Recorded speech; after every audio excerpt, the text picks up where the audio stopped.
Walton premium ক্যাটাগরিতে উদ্ভাবনী প্রযুক্তি ও আধুনিক ফিচার সমৃদ্ধ নতুন 4 মডেলের স্মার্ট ওয়াশিং মেশিন বাজারে এনেছে। নতুন মডেলগুলোর মধ্যে রয়েছে 8 ও 9 কেজি ধারণ ক্ষমতার এআই সমৃদ্ধ টপ লোডিং মডেল WWMATT80 এবং WWMATT90।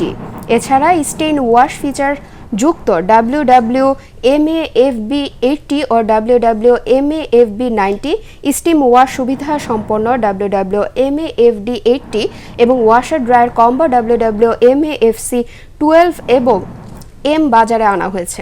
রাজধানীর ওয়ালটন কর্পোরেট অফিসের নতুন মডেলগুলোর উদ্বোধন করেন ওয়ালটন হোম ও কিচেন অ্যাপ্লায়েন্সের সিবিও আব্দুল্লাহ আল জুনায়েদ ও ব্র্যান্ড অ্যাম্বাসেডর জয়া আহসান। ওয়ালটন জানিয়েছে, নতুন মডেলগুলোতে inverter, direct drive motor, steam wash ও ওয়াশার ড্রায়ার প্রযুক্তি যুক্ত করা হয়েছে, যা বিদ্যুৎ সাশ্রয়ী ও দীর্ঘস্থায়ী পারফরম্যান্স নিশ্চিত করবে।